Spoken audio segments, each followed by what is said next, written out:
स्वागत है आपका हमारे YouTube चैनल नोआर जीके में। और आज हम देखेंगे अक्षांश और देशांतर रेखाएं क्या होती हैं। तो अक्षांश और देशांतर रेखाएं देखने से पहले हमारे लिए ये जानना बहुत ही ज़रूरी हो जाता है कि अक्षांश और देशांतर रेखाएं हैं क्या, या इनकी ज़रूरत हमें क्यों पड़ी। तो अक्षांश और देशांतर रेखाएँ हमें इनकी ज़रूरत इसलिए पड़ी क्योंकि ये देखो, जो आपको कुछ महाद्वीप दिख रहे होंगे, कि जैसे कुछ महाद्वीप हैं, इनमें कुछ देश हैं, इनमें कुछ राज्य हैं और ज़िले भी हैं। तो इन सभी का निर्धारण करने के लिए, इनकी स्थिति का निर्धारण करने के लिए हमें अक्षांश और देशांतर रेखाओं की आवश्यकता पड़ी। अब हम इनको देखने के लिए, इसके देखने के बाद हम देखेंगे कि अक्षांश और देशांतर रेखाएं होते क्या हैं। तो यहाँ पर जैसे कि डायग्राम में आपको दिख रहा होगा कि यहाँ पर कुछ लाइनें हैं जो इस तरीके से खड़ी हुई हैं और कुछ हैं जो इस तरीके से आड़ी हैं। तो ये जो खड़ी रेखाएं हैं इन्हें हम कहते हैं देशांतर, और ये जो इस तरीके से आड़ी रेखाएं हैं इन्हें हम कहते हैं अक्षांश। अब हम देखते हैं अक्षांश रेखाओं को। तो ये जो कुछ आड़ी रेखाएं आपको दिख रही हैं, ये ऐसे, ये अक्षांश रेखाएं कहलाती हैं। और ये अक्षांश रेखाएं हैं जो वो एक दूसरे के समांतर होती हैं। जैसे कि आपको दिख रहा होगा, इसके समांतर ये रेखा है, इसके समांतर ये है, इसके ऐसे ये अक्षांश रेखाएं हैं जो एक दूसरे के समांतर रहती हैं। और जो देशांतर रेखाएं हैं, ये जो देशांतर रेखाएं हैं इनको हम आगे पढ़ेंगे। ये रेखाएं एक दूसरे के समांतर नहीं रहती हैं, ये रेखाएं इस तरीके से एक पॉइंट पर जाकर मिल जाती हैं। ये उत्तरी ध्रुव से दक्षिणी ध्रुव पर एक पॉइंट पर जाकर मिल जाती हैं। ये इस तरीके से रेखाएं रहती हैं। अब अक्षांश रेखाओं में हम एक देखेंगे, ये देखो, ये 0 डिग्री की आपको एक अक्षांश रेखा दिख रही है। इसको हम अक्षांश रेखा ही बोलेंगे क्योंकि ये इस तरीके से है, तो ये अक्षांश रेखा है, और ये 0 डिग्री की अक्षांश रेखा है। तो अक्षांश रेखाएं कई ऐसी हैं कि जिन अक्षांश रेखाओं को कहीं कहीं पर कुछ नाम दिए गए हैं। तो जैसे कि ये 0 डिग्री की अक्षांश रेखा है, इसे हम कहते हैं विषुवत रेखा, या फिर इंग्लिश में बोलते हैं इक्वेटर। ये जो इक्वेटर है, यह विषुवत रेखा है। ये पृथ्वी को 2 भागों में विभाजित करता है, उत्तरी ध्रुव और दक्षिणी ध्रुव। ये इस प्रकार से उत्तरी ध्रुव और दक्षिणी ध्रुव में पृथ्वी को 2 भागों में विभाजित करता है। अब इतना सब जानने के बाद हमें अक्षांश निकालते कैसे हैं, कैसे अक्षांश रेखा खींचते हैं, ये हमारे लिए जानना ज़रूरी है। तो जैसे कि हमने ये देख लिया कि ये अक्षांश रेखा है। अब जैसे कोई भी, हम जब कभी भी किसी भी एंगल को मेज़र करते हैं तो उसके लिए क्या करते हैं, हम सबसे पहले की बेस बनाते हैं। सबसे पहले एक हम बेस बनाते हैं, ठीक है ना, एक मतलब लाइन खींचते हैं। उसके बाद फिर हमें अगर जैसे वो रहता है, स्केल रहता है, उसको हम क्या करते हैं, जैसे 30 डिग्री का हमें एंगल बनाना है तो स्केल लेके हम 30 डिग्री पर यहाँ पर ऐसे डॉट कर देते हैं, और फिर जो उसका सेंटर रहता है उससे हम इसको मिला देते हैं।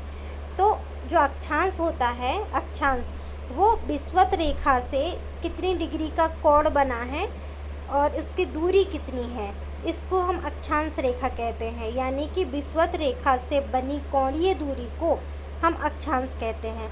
जैसे कि ये 15 डिग्री है तो ये इसकी कोणीय दूरी है 15 degree, 30 degree, 45 degree, 60 degree, 75 degree, ये इसकी कोणीय दूरी है। इन्हीं को हम कहते हैं अक्षांश। ये सभी मतलब क्या कर रहे हैं, इस पर कोण बना रहे हैं, ठीक है ना। तो ये हो गया अक्षांश रेखाएं। और अक्षांश रेखाओं को ये देख लिया हमने। अभी हम देखेंगे कि अक्षांश रेखाएं टोटल होती कितनी हैं। तो ये आपको जैसे कि दिख रहा होगा डायग्राम में कि अक्षांश रेखाएं, ये वाली अक्षांश रेखाएं हैं, तो हम इनको देखेंगे। तो ये है जैसे कि उत्तरी ध्रुव और ये है दक्षिणी ध्रुव। तो उत्तरी ध्रुव में यहाँ 0 से हम काउंट करेंगे तो ये कितनी है, 90 डिग्री तक, यानी कि 90 अक्षांश रेखाएं उत्तरी ध्रुव में और 90 अक्षांश रेखाएं दक्षिणी ध्रुव में हैं। तो टोटल कितनी हो गई, 90 + 90 कितनी हो गई, 180। ये तो हमने देखा 0 से लेके 90 तक कितनी है। और एक ये 0 डिग्री की भी है ना, एक ये 0 डिग्री की भी है। तो कितना हो जाएगा, 90 + 90, तो कितना हो गया, 180। और ये कि 0 डिग्री की है तो ये कौन सी, 1 हो जाएगी। तो यानी ये जो अक्षांश रेखाएं हैं इनकी संख्या कितनी है, 181। पेपर में ऐसे क्वेश्चन आता है कि अक्षांश रेखाओं की संख्या बताइए। तो अगर क्वेश्चन ऐसा आता है कि उत्तरी ध्रुव में अक्षांश रेखाओं की संख्या कितनी है, तो हम कितनी बोलेंगे 90। दक्षिणी ध्रुव में कितनी है, तो हम बोलेंगे 90। लेकिन अगर टोटल वो पूछता है कि अक्षांश रेखाओं की संख्या कितनी है, तो हम क्या बोलेंगे 181। ओके, कई स्टूडेंट ऐसा करते हैं कि 90 प्लस कर देते हैं और जो 1 ये जो विषुवत रेखा है इसे काउंट करना भूल जाते हैं, तो आंसर में लगा के आ जाते हैं 180। लेकिन ये 180 नहीं है, इसमें विषुवत रेखा को भी काउंट करते हैं, तो ये हो जाता है 181। अब हम देखते हैं देशांतर रेखाओं को। तो ये जो इस तरीके से है, इन्हें हम देशांतर रेखा कहते हैं। इनकी संख्या कितनी है, ये तो पहले बता चुके हैं कि ये एक दूसरे के समांतर नहीं रहती हैं। अब इनकी संख्या कितनी है, तो इनकी संख्या है, ये पूर्व और पश्चिम में है, इनका जो विभाजन है इनका पूर्व और पश्चिम में होता है। तो यहाँ से ये जाएंगे तो पूर्व में इनकी संख्या कितनी है 180 और यहाँ पश्चिम में कितनी है 180। ठीक है, तो इनका ये है ना यहाँ पर 180 करके, तो ये 180 प्लस 180 कितना हो गया 360 डिग्री। अब आप बोलोगे कि इसमें भी तो ये 0 डिग्री है जो काउंट करेंगे ना हम, तो इसमें 0 डिग्री हम काउंट इसलिए नहीं करते हैं क्योंकि ये जो 0 डिग्री है हमारी पृथ्वी गोल है, तो ये 0 डिग्री की है जो दोनों में ही कॉमन आ जाती है, मतलब कि हम काउंट कर लेते हैं इसका, एक बार काउंट कर चुके होते हैं हम इसको, इसलिए हम इसको 2 बार काउंट नहीं करेंगे। जैसे कि इसको हम काउंट करेंगे, ये वाली जो हम रेखा काउंट करते हैं क्योंकि ये अलग है, और ये वाली जो है रेखा तो वो पृथ्वी गोल है, वो एक ही है, 0 डिग्री एक ही बार मतलब घूम के आती है ना पूरी। हम आपको अभी नेक्स्ट उसमें दिखाएंगे कि ये किस तरीके से होता है।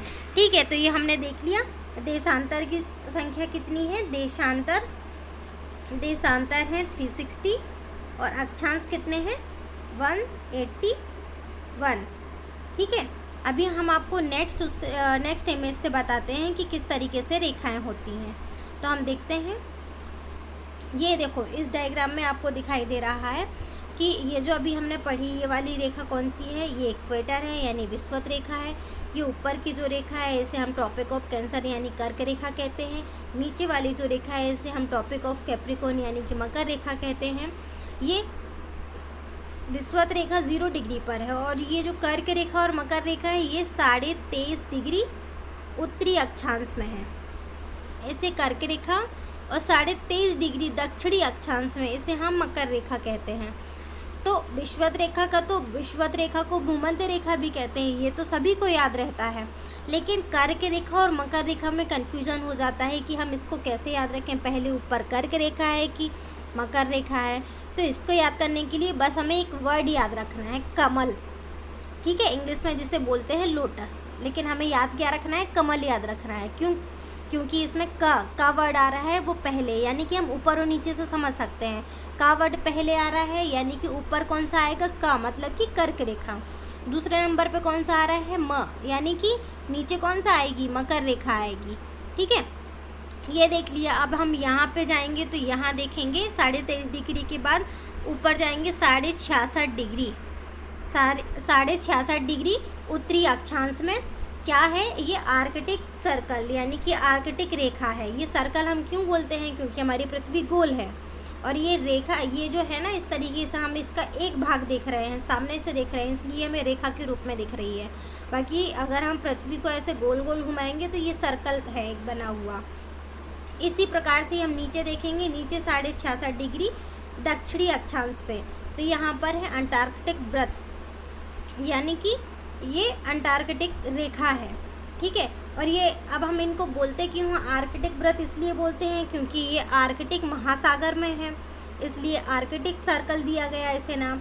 और अंटार्कटिक सर्कल क्यों दिया गया, क्योंकि अंटार्कटिका महाद्वीप में है, इसलिए इसका नाम अंटार्कटिका व्रत दिया गया। ठीक है, इसके बाद हम देखते हैं कि अक्षांश रेखा और देशांतर रेखा होती कैसी हैं। तो हम इसको नेक्स्ट डायग्राम में देखते हैं। ये है, जैसे कि ये क्या है, ये हमारी पृथ्वी है और इसका ये नॉर्थ पोल है। ठीक है, आपको जैसे कि इसमें दिख रहा है, क्लियर दिख रहा है, उसमें कुछ बताने की ज़रूरत नहीं है कि ये जो देशांतर रेखाएं हैं ये हमें किस तरीके से दी हैं। ये दी हैं हमें देशांतर रेखाएं और इस तरीके से सर्कल में हमें ये दी हैं अक्षांश रेखाएं। ठीक है, अभी हम ये तो देख ही चुके हैं कि कौन सी रेखा है, इसको हम क्या कहते हैं।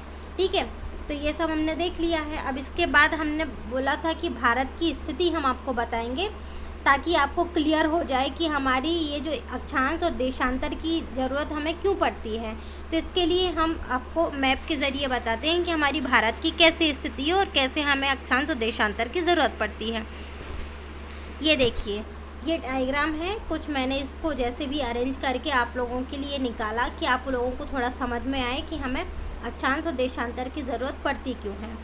तो हम जैसे कि अगर कोई भी बोलते हैं हमारी भारत का भौगोलिक विभाजन क्या है, तो उसको हम क्या बोलते हैं, 8 डिग्री 4 मिनट से 68 डिग्री 7 मिनट उत्तरी अक्षांश और 37 डिग्री 6 मिनट से 8 डिग्री 4 मिनट से 37 डिग्री 6 मिनट उत्तरी अक्षांश और 68 डिग्री 7 मिनट से 97 डिग्री 25 मिनट पूर्वी देशांतर। तो अब हम इसे क्यों ऐसा बोलते हैं, क्योंकि देखो अब हम यहाँ पे मान लिया ये कौन सा है, ये उत्तर है, ये उत्तर है, ये दक्षिण है, ये पूर्व है और यहाँ पर ये पश्चिम है। ठीक है, अब हमने देखा था ये इस तरीके से रेखाएं हैं, ये अक्षांश रेखाएं हैं, इस तरीके से रेखाएं होती हैं, वो देशांतर रेखाएं होती हैं।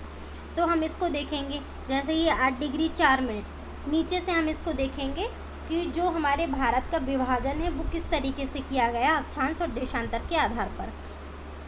तो इसकी हम हाइट मेज़र करेंगे सबसे पहले। ये जो हाइट है, तो हाइट कहाँ से दी है, 8 डिग्री 4 मिनट से 37 डिग्री 6 मिनट तक, यानी कि ये किस तरीके से आपको दिख रहा है, क्या है, उत्तरी अक्षांश। ठीक है, अक्षांश में आपको दिख रहा है। ठीक है, और ये जो दूसरी चीज़ इसकी ये चीज़ देखेंगे हम, तो ये चीज़ आपको कहाँ से कहाँ तक दिख रही है, 68 डिग्री 7 मिनट से 97 डिग्री 25 मिनट। ठीक है, ये आपको इस तरीके से दिख गई, क्योंकि ये जो चीज़ें हमने इसका देखा था अक्षांशीय विस्तार ये इस तरीके से और देशांतर विस्तार, मतलब इसको हम इस तरीके से देखेंगे।